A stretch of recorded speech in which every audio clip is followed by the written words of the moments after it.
गौतम बुद्ध ज्ञान प्राप्त कर चुके थे।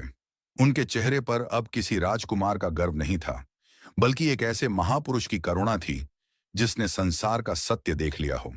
कपिल वस्तु की धरती पर उनके कदम पड़े तो पूरा नगर उन्हें देखने उमड़ पड़ा। राजा शुद्धोधन की आंखें भर आईं। राहुल दूर से अपने पिता को निहार रहा था और यशोधरा, वह मौन में खड़ी थी। कई वर्ष बीत चुके थे। वही यशोधरा जिसने एक रात अपने पति को सोते हुए देखा था और फिर कभी नहीं। सब लोग बुद्ध के चरणों में झुक गए, पर यशोधरा नहीं झुकी। वह वहीं खड़ी रही, स्थिर, गंभीर, प्रश्नों से भरी। बुद्ध स्वयं उसके पास आए। न कोई शोर, न कोई औपचारिकता, बस दो आत्माएं आमने सामने।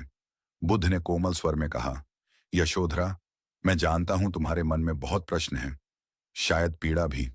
यशोधरा ने पहली बार आंखें उठाईं। स्वर में कोई क्रोध नहीं था, बस वर्षों का दबा हुआ दर्द था।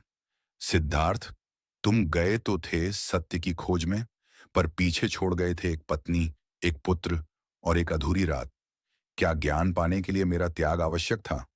बुद्ध कुछ क्षण मौन रहे, फिर बोले, जिस दिन मैं गया उस दिन मैं स्वयं को नहीं जानता था। अगर मैं रुक जाता तो एक व्यक्ति सुखी रहता, पर अनगिनत लोग अंधकार में रहते। मैं भागा नहीं था यशोधरा, मैं खोज में था, ऐसे सत्य की जो तुम्हारा भी दुख मिटा सके। यशोधरा की आंखों से आंसू बहने लगे। और मेरा दुख, मेरी प्रतीक्षा, मेरे प्रश्न? बुद्ध ने शांति से कहा, तुम्हारा त्याग सबसे महान था। तुमने बिना शिकायत मेरा भार उठाया। यशोधरा, तुम मेरी पत्नी नहीं, मेरी पहली साधना हो।